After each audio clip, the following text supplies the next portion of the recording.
Hello friends. विज्ञापन, जिसे हम इंग्लिश में एडवर्टीजमेंट कहते हैं, ये बहुत पुरानी कंसेप्ट है जिसका उपयोग राजा महाराजा अपनी उपलब्धि और आवश्यक सूचना देने के लिए करते थे। वे बड़े बड़े शिलालेखों ताड़पत्रों में अपनी बातें लिखवाते थे।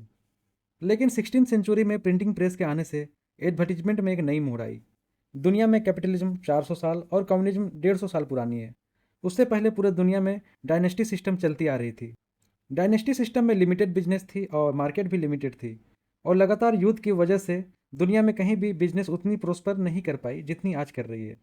16वीं सेंचुरी में इंडस्ट्रियल रिवोल्यूशन आने से इंग्लैंड में बिजनेसमैन पावरफुल होने लगे और इसी से कैपिटलिज्म की शुरुआत हुई। हमें सोशियो पॉलिटिक्स सब्जेक्ट में यहाँ ज़्यादा बात नहीं करनी।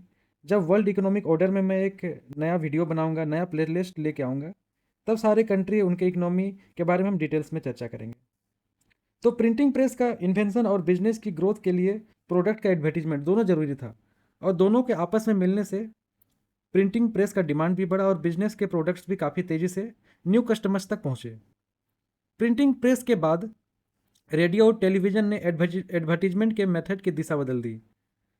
भारत में कई ब्रांड सिर्फ टीवी में ऐड के दम पर बहुत कम समय में काफ़ी पॉपुलर हो गए, जैसे वॉशिंग पाउडर, निरमा और डालडा इत्यादि। लेकिन इंटरनेट के आने तथा स्मार्टफोन और स्मार्ट टीवी के वाइड स्प्रेड पेनेट्रेशन से एडवर्टीजमेंट मार्केट ट्रेडिशनल मार्केट से डिजिटल सिस्टम में तेज़ी से शिफ्ट हो रही है। डिजिटल एडवर्टीजमेंट जो अभी 45% है, 2029 तक ये बढ़कर 65% तक हो जाएगी। भारत में लगभग 90 करोड़ इंटरनेट यूजर्स है, और इतने बड़ी संख्या में इंटरनेट यूजर होने से e commerce, online gaming, online video streaming, social media में लोगों का पेनिट्रेशन काफ़ी तेज़ी से बढ़ रहा है। ऐसे में एडवर्टीजमेंट मार्केट भी अपनी डायरेक्शन शिफ्ट कर रही है। प्रोग्रामेटिक एडवर्टीजमेंट, जो अभी डिजिटल मीडिया में नया रूप ले रही है, बहुत कम समय में टीवी और प्रिंटिंग मीडिया को काफ़ी पीछे छोड़ने वाली है। प्रोग्रामेटिक एडवर्टीजमेंट में कस्टमर्स के ऑनलाइन बिहेवियर को देखते हुए एड कंटेंट भेजा जाता है, और इससे रिटर्न ऑन इन्वेस्टमेंट बढ़ जाती है।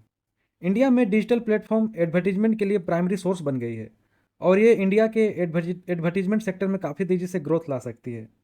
एक रिपोर्ट के अनुसार सिर्फ 3 सालों में एड मार्केट 100 मिलियन यूएसडी से बढ़कर 2027 तक 400 मिलियन यूएसडी हो जाएगी। इसका मतलब 45% सीएजीआर से बढ़ेगी, जो बहुत ज़्यादा है।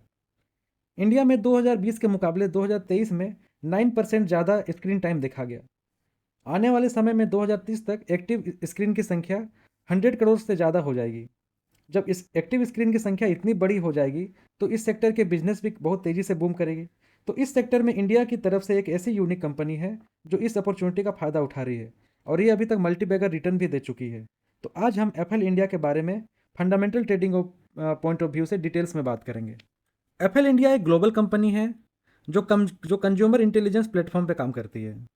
कंज्यूमर प्लेटफॉर्म को ऐसा डिजाइन किया जाता है जिससे कंज्यूमर्स को पर्सनलाइज्ड रिकमेंडेशन से ऐड दिखाया जा सके। एडवर्टाइजर्स को इससे ना सिर्फ हाई इंटेंट यूजर्स मिलते हैं, बल्कि अपने मोस्ट वैल्यूएबल कस्टमर को वो मार्केटिंग स्ट्रेटजी से रीइंगेज भी कर पाते हैं। यूजर के बिहेवियर को प्रिडिक्ट करने के लिए एफएल इंडिया बिग डाटा और मशीन लर्निंग का इस्तेमाल कर रही है। इससे वो एड टारगेटिंग और रीच में खुद को इम्प्रूव भी करती है। तो आपने कभी गूगल, यूट्यूब या किसी साइट में कुछ सर्च किया होगा, और कुछ समय बाद आपको उसी से रिलेवेंट ऐड देखने को मिली होगी। यहाँ यूजर बिहेवियर प्रिडिक्शन से डाटा एनालिटिक्स की मदद से एफएल इंडिया आपको टारगेटेड ऐड भेज रही है। जरा सोचिए, अगर नंबर ऑफ एक्टिव मोबाइल और टीवी स्क्रीन बढ़ेगी तो यह ऐड कितने लोगों को दिखाया जा सकता है। तो इसके रेवेन्यू मॉडल की बात करें तो ये बेसिकली 3 तरह से काम करती है। पहला है न्यू कस्टमर कन्वर्जन, दूसरा है रिटार्डिंग एग्जिस्टिंग कस्टमर्स, और तीसरा है ऑनलाइन टू ऑफलाइन इंगेजमेंट, जिसमें लोग ऑनलाइन ऐड देखते हैं और सामने के जो भी स्टोर होते हैं वहाँ पे वो जाके वो परचेज करते हैं। तो इसके रेवेन्यू मॉडल को हम एक एग्जांपल से समझते हैं। अगर आपको शूज़ लेनी है, आपने उसे ऑनलाइन सर्च किया, उसके बाद फिर आपको पसंद नहीं आई। अब एफएल इंडिया आपके बिहेवियर और सर्फिंग पैटर्न को स्टडी करेगा, और आपके वेब ब्राउज़र और आप जो भी गेम खेल रहे हैं, आप ऑनलाइन कुछ भी देख रहे हैं, तो वहाँ पर आपको बेस्ट रिलेवेंट ऐड भेजेगा। और फिर जब आप उस ऐड को देखने के बाद आप शू खरीदते हैं, तो इसे इस अचीव्ड आउटकम माना जाएगा, और इसी बेस पर एफएल इंडिया को पेमेंट भी होगी। इस रेवेन्यू मॉडल को कॉस्ट पर कन्वर्टेड यूजर भी कहते हैं। यह revenue model fourth power of leveraging को बताता है, जिसके बारे में मैंने डिटेल्स में एक पहले भी वीडियो बनाई है। एफएल इंडिया का ग्राफिकल प्रेजेंस भी की बात करें तो ये इंटरनेशनल में 65% है और इंडिया में 35% है। यह इंटरनेशनल मार्केट में south east Asia, north America, Japan, Korea, Europe में अपनी प्रेजेंस बनाई हुई है। इसके टॉप क्लाइंट्स इंडिया में टाटा, 1mg और स्विगी है। इसके अलावा भी कई सारे छोटे छोटे प्लेयर्स हैं जिसमें ये अपना एक्टिवली काम कर रही है। इसके वैसे तो बहुत सारे कंज्यूमर प्लेटफॉर्म्स हैं, लेकिन जो मेनली है वो है एपनेक्स्ट, जैम ऐप जो जिसे इसने 2022 में एक्वायर किया है, मोबाइल एज ए प्लेटफॉर्म, मास और मीडिया स्मार्ट है। तो बिजनेस एनालिसिस में हमने देखा कि बिजनेस मॉडल बहुत ही बढ़िया है, कंपनी लेटेस्ट टेक्नोलॉजी का अच्छे से यूज कर रही है और मार्केट पेनिट्रेशन तो ज़बरदस्त है। ऐसे में हम अब इसके फाइनेंशियल एनालिसिस की तरफ चलते हैं। तो फाइनेंशियल एनालिसिस के लिए हम इसमें ये स्किनर.इन में आते हैं और सबसे पहले हम इसके फिनेंशियल मैट्रिक्स की बात करते हैं। तो इसकी मार्केट कैप 22,000 करोड़ है, जो कि ये मिड मिड कैप कंपनी है, ठीक ठाक है। और इसकी स्टॉक पी की बात करें तो ये 64 है। लेकिन ये स्टॉक पी 64 है तो इसकी जो आने वाली ग्रोथ है वो भी बहुत ज़्यादा है। करीब 45% CAGR से ये ग्रो करने की उम्मीद है। और जब 45% CAGR हो, इतनी ज़्यादा हो, तो वहाँ पे स्टॉक पी 64 ये एकदम जेन्युइन है, ये ज़्यादा नहीं है। तो ग्रोथ पे डिपेंड करता है कि स्टॉक की पी कितनी होनी चाहिए। तो अब हम इसके आते हैं डेप्थ टू इक्विटी में, जो कि लगभग लगभग नेग्लिजिबल है। तो फिनेंशियल मैट्रिक्स इसकी ओके ओके है। हाँ, और एक चीज़, इसमें जो प्रोमोटर होल्डिंग है वो 55% है। मतलब जो यहाँ पे फ्री फ्लोट मार्केट शेयर है वो 45% है, जो कि अच्छा खासा है। इसमें लिक्विडिटी बढ़ेगी और जब लिक्विडिटी अच्छी होती है तो फिर इसमें मैनिपुलेशन का चांसेस थोड़ा कम होती है। अब हम फंडामेंटल ट्रेडिंग के सबसे इंपॉर्टेंट पार्ट पे आएंगे और वो है क्वार्टरली रिजल्ट्स। तो क्वार्टरली रिजल्ट्स में हम सीधे सितंबर 2024 में आते हैं। तो हम यहाँ पे देखते हैं कि सेल्स यहाँ पे हाईएस्ट एवर है, 543 करोड़। और इसकी जो नेट प्रॉफिट है वो 92 करोड़, जो कि अभी तक का हाईएस्ट एवर क्वार्टरली रिजल्ट है। और जहाँ तक हम ऑपरेटिंग प्रॉफिट मार्जिन की बात करें तो ये भी 21% है, जो कि बहुत अच्छा है। तो क्वार्टरली रिजल्ट्स में हम देख रहे हैं कि इसके जो रिजल्ट्स है वो हाईएस्ट एवर है, सेल्स भी है, आपके ये नेट प्रॉफिट भी और ऑपरेटिंग मार्जिन भी है। तो यहाँ पे बोल सकते हैं कि इससे कंपनी के जो शेयर प्राइसेस में मोमेंटम आ सकती है। चूँकि अभी मार्केट में सेंटीमेंट नेगेटिव है, एफआईआई लगातार बेच रही है, मार्केट बेयरिश सेंटीमेंट में गुजर रहा है, उसके बावजूद भी ये ज़्यादा करेक्ट नहीं किया है। और ये हमें पता होना चाहिए कि जब बेयरिश मार्केट में कोई शेयर कम करेक्ट करती है, तो जब बुल मार्केट आती है तो वही सब शेयर मार्केट को लीड करते हैं। तो अब हम इसके एनुअल रिजल्ट्स में आते हैं। तो एनुअल रिजल्ट्स में हम देखते हैं, चूँकि ये कंपनी बहुत पुरानी नहीं है, इसका आईपीओ 2018 में आया था। तो हम देखते हैं कि 2018 में इसकी जो सेल्स 167 करोड़ थी, जो बढ़ के अभी 2000 करोड़ हो गई है। तो इतने तेज़ी से ये ग्रो कर रही है और इसी वजह से ये मल्टी बैगर रिटर्न भी दे चुकी है। चूँकि ये मेरे कोर पोर्टफोलियो में भी है, इन्वेस्टमेंट पोर्टफोलियो में, तो इसे मैं लंबे टाइम से रखा हूँ और ये मुझे 5x रिटर्न दे चुकी है। लेकिन चूँकि अभी मैं ट्रेडिंग पॉइंट ऑफ व्यू से बता रहा हूँ, तो इसमें हमें देखना है कि ये 1 साल के अंदर इसमें बाइंग अपॉर्चुनिटी आ रही है या नहीं। तो इस पॉइंट ऑफ व्यू से मैं यहाँ पे इस पर एनालिसिस कर रहा हूँ। इन्वेस्टमेंट या फिर वैल्यू इन्वेस्टमेंट पे मैं फ्यूचर में कभी वीडियो बनाऊंगा, क्योंकि अभी मैं सिर्फ ट्रेडिंग पॉइंट ऑफ व्यू से वीडियो बना रहा हूँ। क्योंकि जो फंडामेंटल ट्रेडिंग है इसमें जो रिटर्न है वो इन्वेस्टमेंट से ज़्यादा होती है। और ये कैसे होती है इसके लिए आप मेरा पुराना वीडियो देख सकते हैं। तो अब हम इसमें अभी हम जो देखते हैं, इसमें जो रिजल्ट है वो हाईएस्ट एवर है। इसमें ऑपरेटिंग प्रॉफिट मार्जिन भी ठीक ठाक है, पहले इससे भी ज़्यादा थी, लेकिन अभी चूँकि धीरे धीरे कंपटीशन बढ़ रही है तो इसकी वजह से थोड़ा कम हुई है, लेकिन ये नॉर्मल है, इतना चलता है। इसके अलावा नेट प्रॉफिट हम देखें तो नेट प्रॉफिट भी ठीक ठाक है। तो यहाँ पे क्वार्टरली रिजल्ट्स भी अच्छी है और एनुअल रिजल्ट्स भी अच्छी है। तो हम यहाँ से आगे बढ़ सकते हैं। इसका मतलब है कि इसका फाइनेंशियल कंडीशन काफ़ी मजबूत है। अब हम इसके इंटरनल स्ट्रेंथ यानी बैलेंस शीट पे आते हैं। तो इक्विटी कैपिटल लगभग नेग्लिजिबल ग्रो किया है। 2018 में 24 करोड़ था, जो अभी जाके 28 करोड़ है। इसमें कोई भी प्रोमोटर यहाँ पे इक्विटी के थ्रू कैपिटल यहाँ पे जनरेट करने की कोशिश नहीं की है। रिजर्व्स की बात करें तो रिजर्व्स भी लगातार ग्रो कर रही है, काफ़ी तेज़ी से ग्रो कर रही है। बोरोइंग की बात करें तो बोरोइंग 135 करोड़ है, लेकिन इससे कंपेयर में इसके रिजर्व ज़्यादा है। तो यहाँ जो डेप्थ है वो नेग्लिजिबल है, क्योंकि डेप्थ हम लोग कंपेयर करेंगे रिजर्व्स प्लस इक्विटी कैपिटल से। तो उस पॉइंट ऑफ व्यू से देखें तो ये बहुत ज़्यादा नहीं है। कंपनी की फिक्स एसेट की बात करें तो ये लगातार ग्रो कर रही है। फिक्स एसेट में यहाँ पे जो डिजिटल प्लेटफॉर्म है उसकी बात हो रही है। कंपनी लगातार नए नए एक्विजिशंस कर रही है। जैसे 2022 में इसने जैम ऐप को एक्वायर किया था। CWIP अभी नेग्लिजिबल है, क्योंकि इससे पहले ये कुछ कुछ प्लेटफॉर्म अभी खुद से इन्वेंशन कर रही थी, तो उसके लिए इन्होंने यहाँ पे ये जो 98 करोड़ है वो दिख रहा है।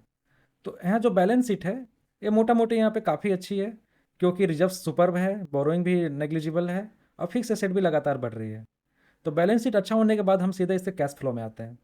तो कैश फ्लो में हमें सिर्फ पहला पार्ट देखना है, कैश फ्रॉम ऑपरेटिंग एक्टिविटी। अगर ये पॉजिटिव है तो हमें समझना है कि इसके डेली जो बिजनेस ऑपरेशन है उसमें कोई दिक्कत नहीं है। अब लास्ट बट नॉट लीस्ट हम लोग इसके शेयर होल्डिंग पैटर्न में जाना है। तो ये है आपका क्वार्टरली शेयर होल्डिंग पैटर्न। तो हम लोग यहाँ पे देख रहे हैं जो पब्लिक की शेयर होल्डिंग है वो 13.7 है, और इससे पहले सितंबर में 16% थी, और उसके बाद धीरे धीरे उसी रेंज में है 13.95 13.7। अब पब्लिक के अंदर हम जाते हैं तो हम यहाँ देखते हैं कि यहाँ पे एक HNI है, मतलब पब्लिक में इसे नहीं देना चाहिए, आई डोंट नो क्यों दिया गया है। ये या तो ये FII है या तो फिर DII है, हो सकता है इसे FII में उस पोजीशन पे एंट्री नहीं मिली होगी। तो यहाँ पे 2.5 है, मीन्स यहाँ पे 11.5% जो है सिर्फ और सिर्फ पब्लिक के पास में है। तो वीक प्लेयर के पास सिर्फ 11% है और स्ट्रॉन्ग हैंड के पास में 89% है। तो इससे ये पता चलता है कि कंपनी की बिजनेस काफ़ी अच्छी है और बड़े लोगों को इस पर भरोसा है।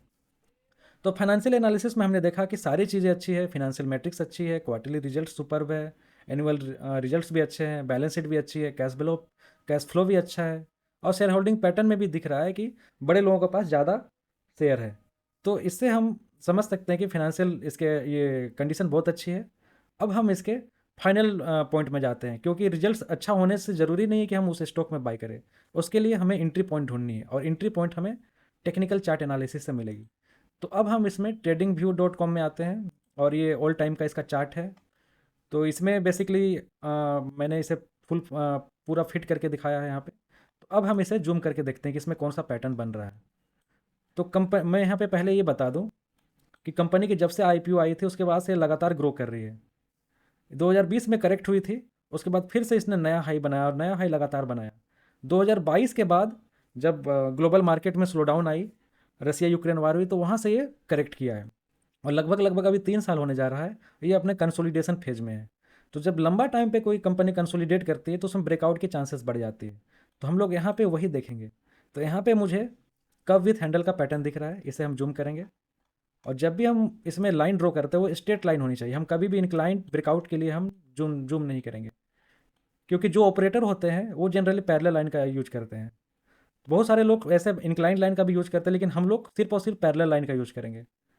तो यहाँ पे मैं पैरेलल लाइन यहाँ पे ड्रॉ करूँगा, और जब भी ड्रॉ करूँगा तो जो ग्रीन का टॉप कैंडल है उसका जो क्लोजिंग प्राइस है उसमें हम लोग स्ट्रेट लाइन ड्रॉ करेंगे। तो स्ट्रेट लाइन ड्रॉ करने के बाद हमें यहाँ दिख रहा है कि यहाँ पे कर्व विथ हैंडल बन रहा है। अब इसे मैं ड्रॉ करके दिखाता हूँ। जब भी हम ड्रॉ करेंगे तो हमें सारे कैंडल को टच करने की ज़रूरत नहीं है, हम यहाँ पे ऐसा ड्रॉ करेंगे जो कि अरिथमेटिक मीन को शो करे।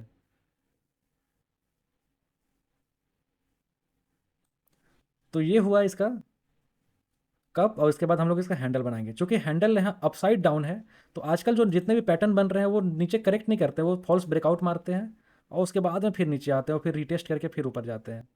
तो हम इसी तरह से यहाँ पे कप विथ हैंडल बनाएंगे। यहाँ पे आइडियली ऐसा बनना चाहिए था कि यहाँ से करेक्ट करे, बट यहाँ चूंकि करेक्ट नहीं किया है फिर भी ये कप विथ हैंडल है। तो अब हम इसका टारगेट प्राइस निकालते हैं। तो टारगेट प्राइस के लिए जो यहाँ पे बॉटम है, बॉटम मोस्ट, वहाँ से हम इसको ड्रॉ करते हैं, और सेम पॉइंट को हम यहाँ से इसके रेजिस्टेंस लाइन में लाते हैं। अब इसके बाद हम जिस इसमें एक्सटेंड करेंगे इसको, तो ये जो प्राइस है ये इसकी एग्जिट पॉइंट होगी 2013। तो अब हम देखते हैं कि जो करंट मार्केट प्राइस है यहाँ से पोटेंशियल गेन कितनी है। तो यहाँ पे पोटेंशियल गेन लगभग लगभग 26% की आ रही है। तो अगर ये जो पोटेंशियल गेन 26% की है, आई मीन 27% की है, अगर ये 1 साल में भी आ जाए तो ये रिजल्ट काफ़ी अच्छी है। लेकिन मैं यहाँ पे बता दूँ कि ये शेयर में मेरी कोई भी बाई या सेल की रिकमेंडेशन नहीं है। मैंने इससे पहले एक वीडियो बनाई थी पावर ऑफ कंपाउंडिंग, ये पावर ऑफ लिवरेजिंग पे। पावर ऑफ कंपाउंडिंग उसका एक छोटा सा पार्ट है। तो उसमें मैंने इसका जिक्र किया था कि एक ऐसे कंपनी है जो मल्टीबैगर रिटर्न दी और आने वाले टाइम में भी अच्छा रिटर्न देगी। आप उस वीडियो को ज़रूर देखिए, आपको और डिटेल्स में पता चलेगा। दोस्तों, यहाँ पे मेरा कोई भी बाई या सेल का रिकमेंडेशन नहीं है।